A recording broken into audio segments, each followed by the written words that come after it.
Selamat siang teman-teman, kami dari kelompok B akan membahas sejarah singkat tentang peninggalan sejarah Jepang yang masih ada di Indonesia.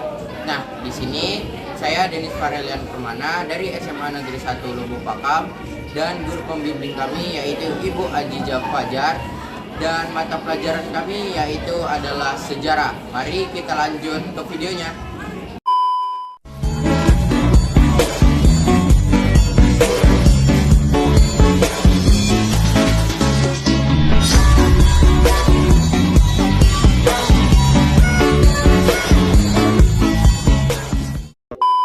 Selamat siang teman-teman. Di sini Depi. Dan saya Semi. Nah, di sini kami akan menjelaskan peninggalan-peninggalan Jepang yang ada di Indonesia, yaitu Bandara Sugimanuru. Bandara Sugimanuru merupakan bandara kecil yang terletak di Pulau Muna, yaitu tempatnya di Sulawesi Tenggara. Bandara ini dibangun Jepang untuk kepentingan militer guna mendukung ekspansi Perang Pasifik, terutama di kawasan Laut Jawa dan Laut Banda. Bandara ini sempat terbengkalai pada masa Orde Baru dan kembali dimanfaatkan untuk penerbangan perintis yang dilayani oleh maskapai Merpati. Panjang runway bandara sekitar 750 meter dan lebarnya sekitar 23 meter. Meski kecil, bandara ini menjadi bandara terdekat untuk menuju ke Raha, kota terbesar di Pulau Muna. Nah, benar sekali Depi. Bandara ini juga berfungsi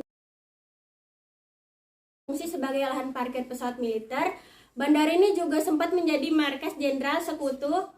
Posisi dalam peta atlas persis di bawah kaki kiri Sulawesi. Begitu mendarat di sisi kanan, pertamanya bandara kecil istimewa untuk pesawat baling-baling. Penerbangan dengan pesawat hanya tersedia 1-2 kali sehari di Makassar. Ruang kedatangan dan keberangkatan tidak terlalu luas, namun interior dalam luar. Tak lama hasil dari perbaikan untuk ke pusat kota yang ada di pesisir pulau perlu waktu 45-55 menit. Nah, di sini kami akan melanjut video tag yang kedua. Terima kasih. Terima kasih, bye-bye. Salut les amis. Perkenalkan, nama saya Septiara Manurung. Dan saya Bintang. Nah, seperti yang di video tadi, orang Depi sudah menjelaskan tentang Bandara Sugimanuru. Dan sekarang kami akan menjelaskan peninggalan Jepang, yaitu Selokan Mataram. Nah, Selokan Mataram adalah kanal irigasi yang menghubungkan Tali Progo di barat dan Sungai Opak di timur. Selokan Mataram ini terletak di daerah istimewa Yogyakarta, Indonesia, dan menjadi bagian dari jaringan saluran induk Mataram. Selokan Mataram dahulu dikenal dengan nama Kanal Yushiro dan mulai dibuka tahun 1944.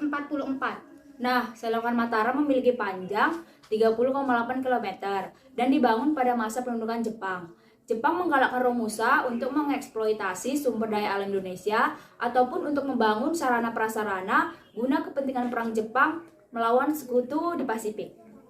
Nah, kita akan lanjut ke fungsinya.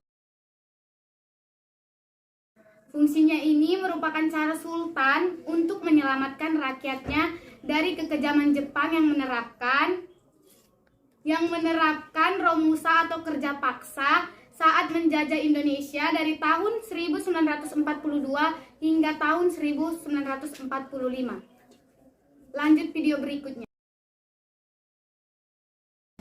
Konnichiwa, saya Wan Aulia. Dan saya Siti Nabila. Nah, seperti yang dikatakan oleh Septiara dan Bintang yang tentang Selokan Mataram, kami di sini ingin melanjutkan peninggalan-peninggalan Jepang, yaitu bunker Jepang Talua. Nah, pada masa pendudukan Jepang tahun 1942 sampai 1945 di daerah Sumatera Barat, khususnya di Bukit Tinggi dan sekitarnya, dianggap sebagai daerah yang sangat strategis. Kota Bukit Tinggi ini sendiri kemudian dijadikan sebagai markas besar Angkatan Darat ke-25, Kekaisaran Jepang yang menguasai Pulau Sumatera untuk mendukung pertahanan daerah yang dianggap strategis ini di sekitar Bukit Tinggi. Maka dibangunlah berbagai jenis bangunan pertahanan dengan memanfaatkan tenaga kerja pribumi atau Romusa. Berdasarkan bentuk bangunannya, tempat ini dijadikan sebagai tempat perlindungan komando pertahanan di sekitar daerah Talua dengan asumsi karena tidak dapat spy hold atau lubang menembak. Nah, betul sekali Rara. Bunker Jepang ini juga memiliki fungsi, yaitu sebagai tempat berlindung ketika dalam situs berperang. Bunker ini menjadi peninggalan lainnya setelah lubang Jepang Bukit Tinggi yang sudah dikenal secara nasional. Bangunan ini telah ditetapkan sebagai salah satu situs cagar budaya nasional sejak 22 Juni 2010. Sesuai namanya, bunker ini terletak di Jorong Talua, Nagari Talua 4, Kecamatan Banu Hampu, Kabupaten Agam, Sumatera Barat. Situs ini dikelola oleh BP3 Batu Sangkar dengan bantuan masyarakat setempat. Nah, sekian. Terima kasih. Halo semua. Sebelumnya kami ingin memperkenalkan diri terlebih dahulu. Perkenalkan, nama saya Gilang Sadewa Alfatan. Saya Gary Plon Saragi. Saya Christian Sagala. Nah, sebelumnya teman kami telah membahas peninggalan Jepang mengenai bunker Jepang, dan kami di sini ingin membahas mengenai Bandar Udara Frans Kasiepo. Bandar Udara Frans Kasiepo yang terletak di Biak, di Papua, merupakan bandara terpanjang di Indonesia dengan panjang mencapai 3.750 meter dan lebarnya mencapai 40 meter. Bandara Biak dibangun oleh Jepang pada tahun 1943 untuk pesawat tempur yang akan digunakan di Perang Pasifik kala itu. Bandara ini juga dibangun oleh Jepang sebagai batu loncatan untuk melancarkan serangan ke Australia. Nah, bandara ini menjadi pusat penerbangan pada masa penjajahan Belanda di Indonesia dan pada masa pembebasan Irian Barat. Landasan pacu yang masih digunakan saat ini merupakan peninggalan Belanda yang dibangun pada masa Perang Dunia Kedua. Sekian penjelasan kami tentang sejarah singkat Bandara Frans Kasiepo. Lanjut ke video selanjutnya. Halo teman-teman, sebelumnya kami akan memperkenalkan diri terlebih dahulu. Perkenalkan, nama saya Muhammad Salman. Dan saya Daniel Tarigan. Nah, materi kami yaitu mengenai Gua Klungkung. Seperti pembahasan sebelumnya mengenai peninggalan Jepang yang masih ada di Indonesia tentang Bandara Udara Frans Kasiepo. Nah, sebelumnya apa itu Gua Klungkung? Gua Klungkung adalah gua Jepang yang ada di Indonesia, terletak di Kabupaten Klungkung, Bali. Gua ini dibentuk oleh bala tentara Jepang yang berfungsi untuk melindungi diri dari serangan musuh, yaitu tentara sekutu pada tahun 1941. Nah, benar sekali Salman. Ada 16 lubang cabang dengan kedalaman sekitar 14 meter dan ada 2 lubang cabang lagi yang tidak saling berhubungan. Dan konon katanya ada banyak tentara yang tewas di tempat tersebut. Di antaranya yaitu para warga sipil, tahanan yang ada di sana, dan juga tentara yang didakwa tidak becus dalam melakukan tugasnya akan dieksekusi mati di sana. Dan sekian materi kami tentang Gua Klungkung. Video selanjutnya akan dibahas teman kami.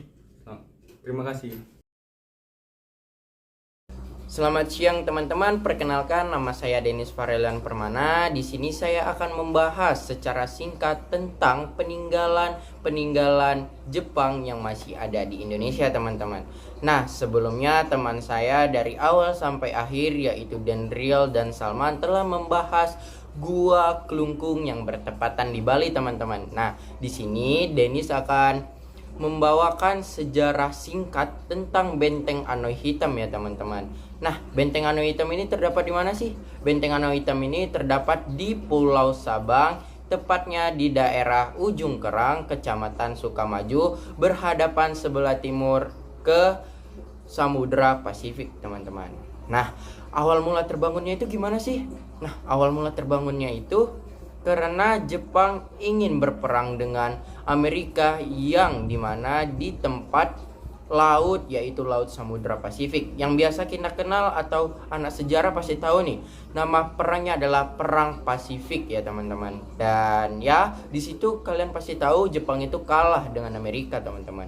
Nah, akhirnya Jepang ini mundur gitu, balik dia, tetapi dengan perahu mereka.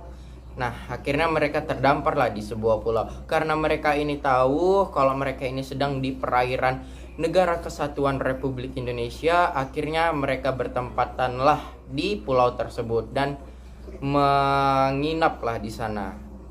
Nah, Karena kan di sana masih prajuritnya itu pada cerdas, dan di suatu tim itu ada seorang ahli strategi, ahli tembak, dan jenderal kapten, dan ya pasti mereka merencanakan sesuatu ya teman-teman. Nah, merencanakan apa? Yaitu dia membangun benteng Anoy Hitam teman-teman, untuk berantisipasi atau berjaga-jaga mereka ya teman-teman.